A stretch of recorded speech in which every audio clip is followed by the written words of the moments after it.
James Maxwell, Dr. Ginger Hamster on the Twitter, and Minds.com. I've got out the big boy mic. Let's hear from Melissa Fabello. Melissa is the managing editor at Everyday Feminism. And evidently they're in a little bit of trouble because they don't have enough money. Melissa, tell us your sob story, baby. Hey y'all, it's Melissa, and I have some very, very important news to share with you, but it's bad news, which is that Everyday Feminism is literally on the verge of shutting down. Like literally? Literally, we might shut down. You see, Everyday Feminism is this quality website, and they're intersectional feminism, and they're all kinds of really great stuff. I've got their website here. I will link it below. Let's see what Everyday Feminism is up to. Now, let's keep in mind that feminism tells men all the time, oh no, feminism isn't just for women. It's for men too, because, it's equality. Let's see how many stories on men are on the front page here. Would you like to take a guess how many there might be? All right, here's today's headline. Top story, the real reasons women fake orgasms. Could it be the DVR is full and Game of Thrones is coming? I've just thrown it out there.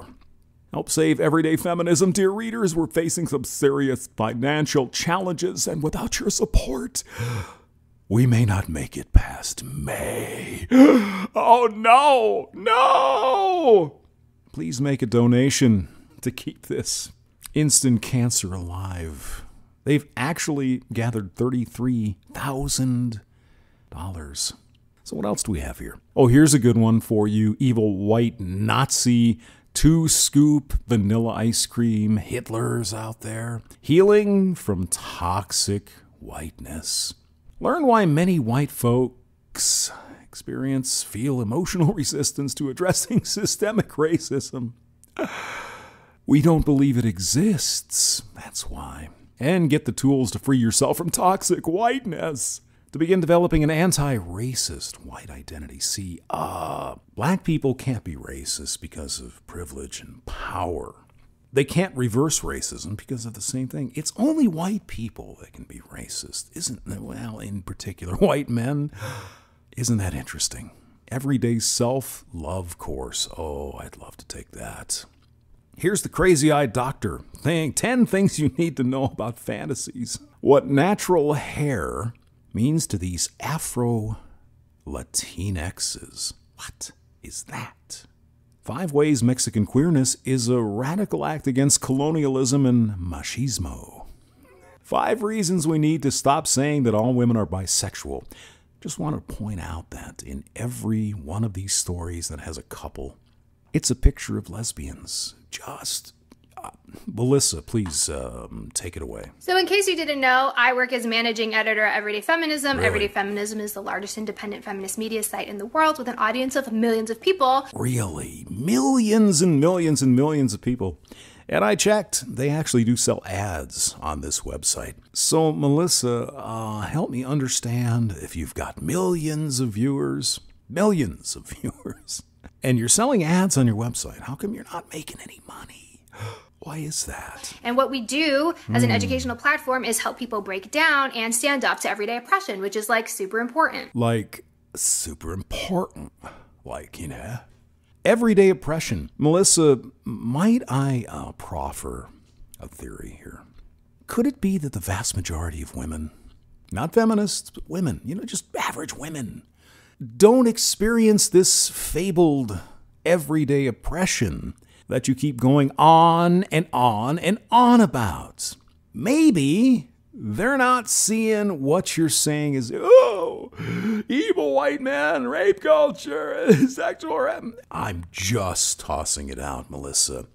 Is it possible that the problems that you stand for, aren't nearly as widespread as you say they are? Unfortunately, independent feminist media is really hard to keep financially sustainable. Because we don't put out content anybody really likes. Especially in the time of attacks on free speech and fake news and just Donald Trump in general. So the attacks on free speech is what you're saying is what's causing the problem. There's the evil patriarchy, right? The evil patriarchy is keeping you from having viewers and keeping those viewers from clicking on your ads to get clicks and to get money. Is that what we're saying? No. What we're really saying, it's Donald Trump.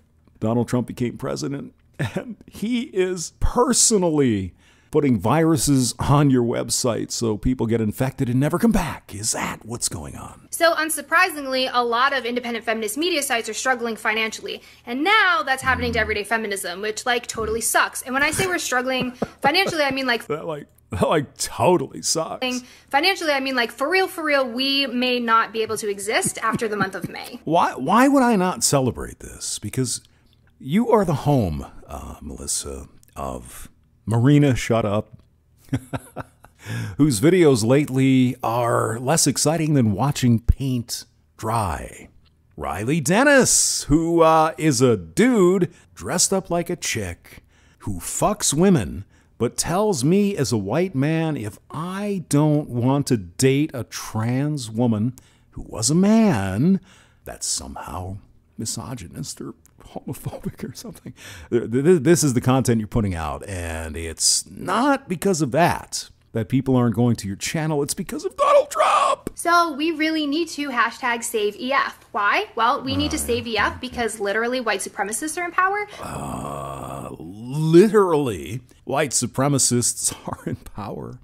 Is that right, Melissa? Would you care to, I don't know, provide some evidence for your assertion? Who are these white supremacists that are in power? Did Richard Spencer get elected to be president?